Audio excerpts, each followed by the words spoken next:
It was extremely potent and transformative, but it wasn't that when I was in it. I think it was like this manifestation in my life, like in my physical reality of what I'm capable of.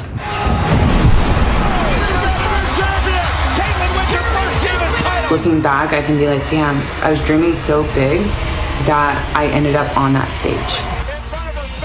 All right, that is Celeste Bonin. She went from Mayde Creek High School soccer star to WWE champion, traveling the world. But it was not until she walked away from the spotlight that her real transformation began. Yeah, now she's back home in the H, and she's helping others step into their power and proving that your greatest comeback can start even after you step off of a global stage. Welcome to Studio B, my friend Celeste Bonin. How are you? I'm so excited to be here. This is so much fun. 20 years of friendship, by the way. I just found out. How did you two meet? We bartended together. Midtown. Yeah. And Celeste made me work out with her all the time. Oh my God, we would train in the mornings. Because you wanted to. Okay. She taught me how to lift weights. I mean, look at her. And the roots run deep. You started playing soccer at, 12 years old? Yeah. And then bodybuilding when around 19 years old? Yeah, after I graduated high school, I started getting into fitness competitions. I had a track coach, Yolanda Beasley, it was before Instagram and, social media is now, and I had never seen anyone that looked like her physique. And I was just like, I want to be that. I want to look like that.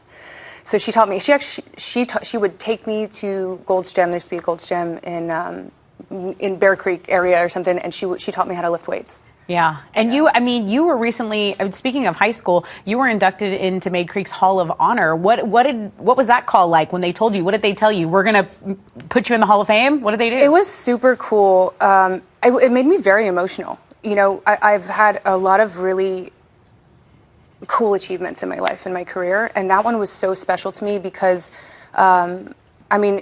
it was kind of like my humble beginnings, and I can look back and see that a lot of the things that I did in high school and growing up, especially sports, helped develop me a lot. My character, and not my wrestling character, but my character in real life. It helped me develop discipline.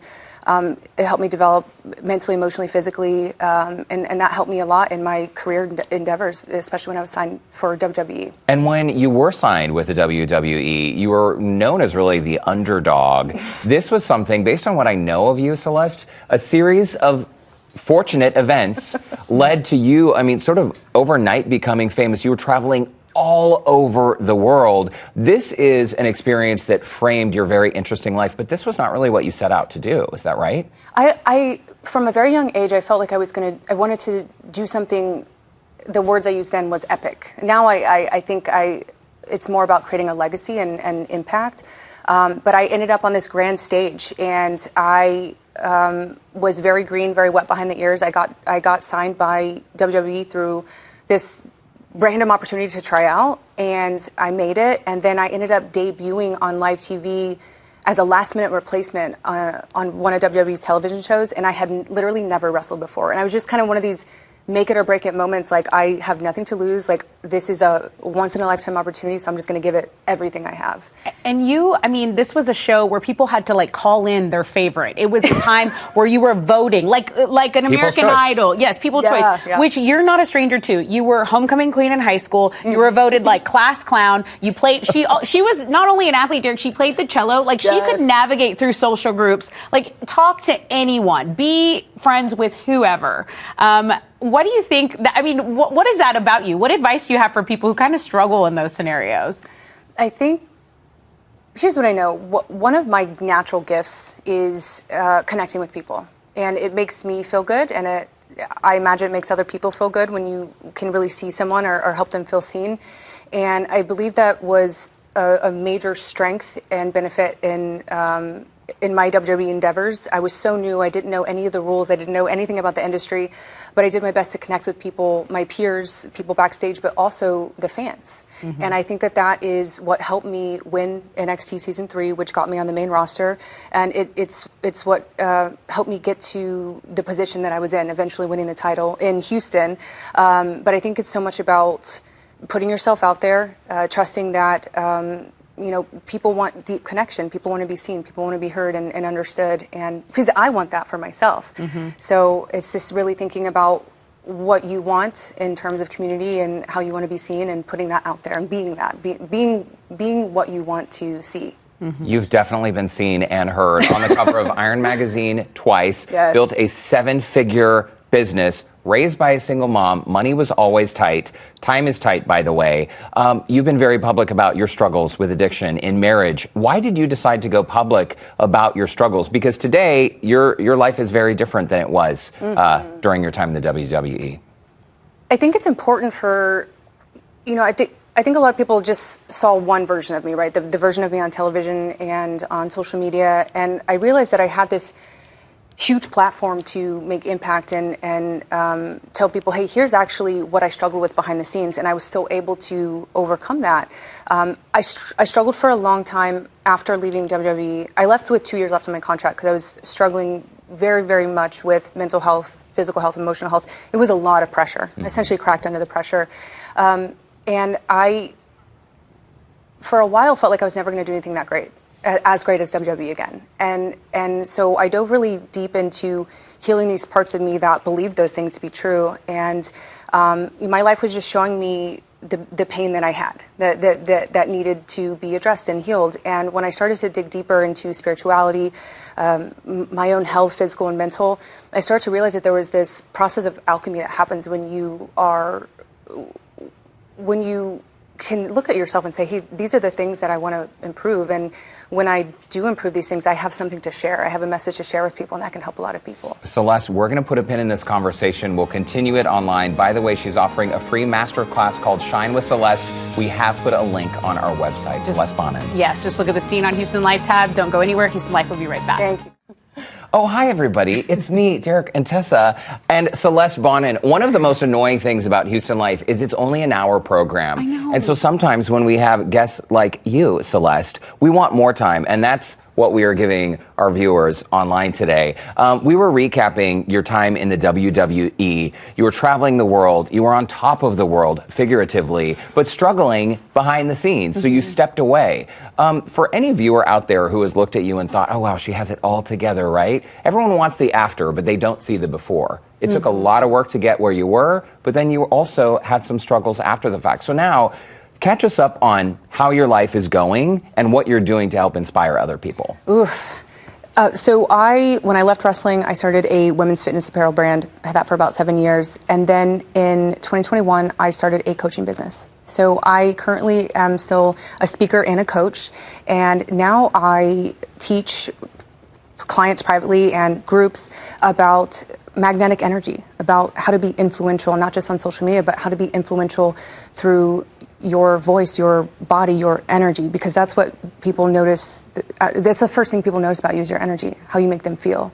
And then it's how you hold your body, how present you are in your body. And then it's your words. So I really teach people that intangible star quality that I essentially was thrown into the spotlight and kind of had to realize really fast, and then behind the scenes really work to refine that and to be able to show up grounded and present in my body in opportunities and situations like this, and in conversations that really matter, and in my content, because people lean in when you have a certain energy and a certain presence about you. And so that's the essence of what I teach now.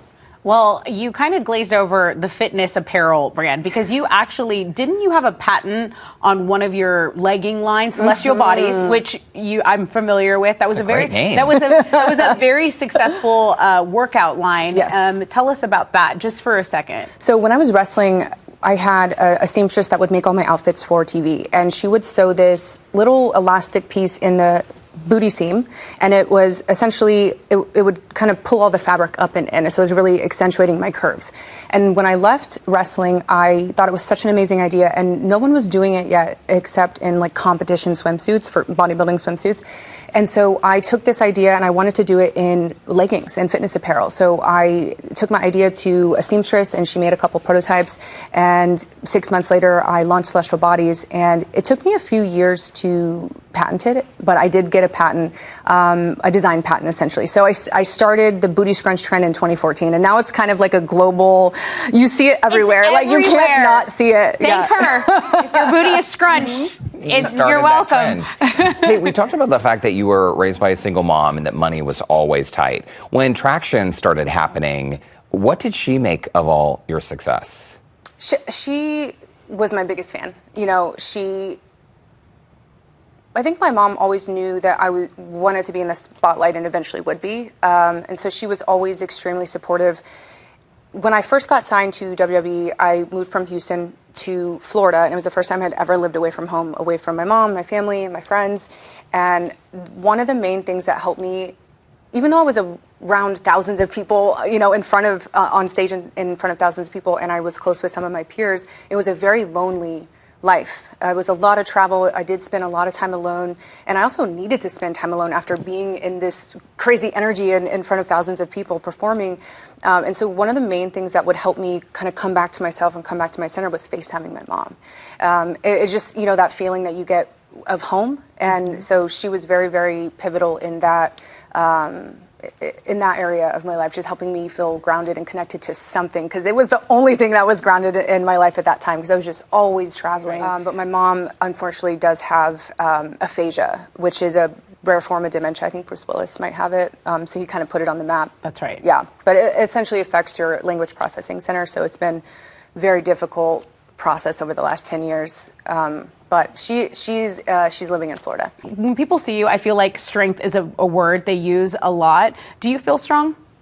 Oh, absolutely. I feel strong physically, and I work really hard in the gym, and I think that's just a part of who I am. But I consider myself very emotionally strong, very, very emotionally strong, and I haven't always been. The things that I went through in my life, even though it was this grand stage on television for WWE, I had a lot of quiet battles internally, a lot of imposter syndrome, especially in the way that I debuted. You know, there were so many times where I wasn't booked on the show, and I really wanted to be, and it was before I got a big push and eventually won the title. I spent a lot of time thinking, oh man, am I, you know, should I quit? And there's so many conversations alone in the locker room, texting my brother. And he'd be like, no, like, you know, you're so talented, like, you know, and, but it was just a lot of moments of questioning myself, my abilities, my talent. Am I cut out for this? Because it was a very high pressure setting. It was a high pressure situation. And at that time, the women's division, there wasn't a ton of opportunity.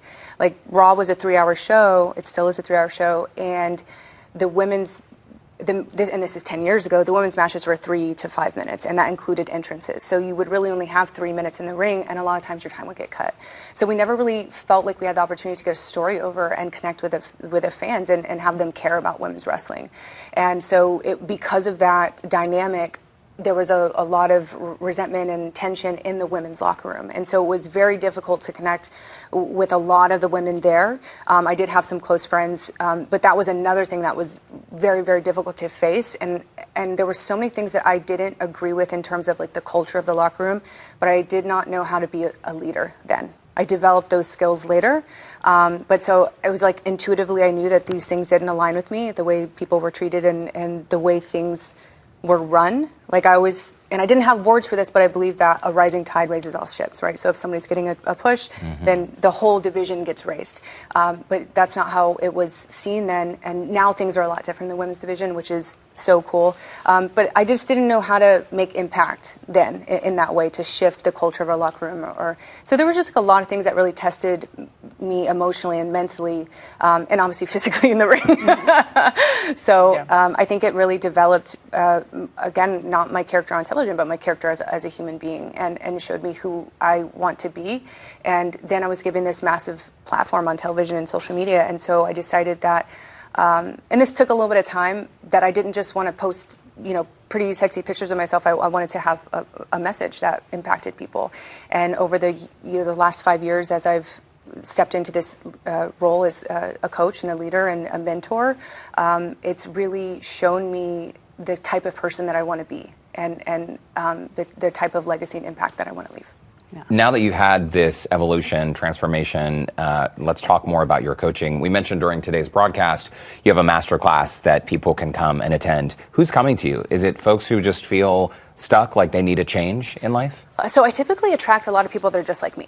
So creatives, entrepreneurs, business owners, people that have big ideas, visionaries, and I help them with visibility. You know, it's not easy to know how to show up in high pressure situations or when a conversation really matters. And because I dealt with that firsthand, being thrown on television and not knowing what to say and how to act and who to be, it really became so apparent to me that there was a lot of inner work that had to happen to be able to show up as the person that you want to be in all times, to not be affected by your external reality, by the things going on around you, that people that maybe don't have regulated emotions, and that can affect you. And so how to be so steadfast in your own energy, and how to hold your body and to be powerful and look powerful and speak powerful. It's a very intangible quality that I teach people, and the number one thing is confidence. And believing that if you have something strong enough inside of you that's telling you that you should go for something, build something, create something, sell something to people that doesn't exist yet, you should do it. And so the number one thing that holds people back, people like me, creatives, business owners, entrepreneurs, is not believing that they can make it and quitting halfway through, because it does get very difficult when people can't see your vision. Only you can see it, and only you can feel it. So that's why I teach a lot of nervous system regulation, how to be grounded in your body, to listen to what is coming up and out of you, to transmit that message to people. And so it is life-changing work. It's changed my life. I learned a fascia-based movement system about 3 years ago, and it transformed my life. And it essentially just helps you hold your body in a really powerful way, but also to keep your body open and free from the inside, so you don't get those stuck and stagnant emotions that create anxiety and fear and don't allow you to speak in the way that you want to speak or share the message that you really want to share because you're in your head. So the movement system I teach is the physical modality that helps people really achieve their goals, and then I help with business strategy, content strategy, and storytelling as well. And it's Shine with Celeste? Yeah, my business is Shine with Celeste, and my website is shinewithceleste.com. The masterclass I just created, it's never been seen before. It's literally for this audience. And that is at my website, shinewithceleste.com/masterclass, and it's completely free. That's so nice. Okay, Celeste Bonin, please come back and see us. I would love to. We're always here, trapped in this box, in this TV box. Our terrarium. You have such a great story, and I can't believe I didn't know until today that you two had been friends for 20 years. I told That's a lifelong friend. I have cool friends. You certainly do. Come back and see us anytime. I would love to. Thanks so guys. much. Thank you.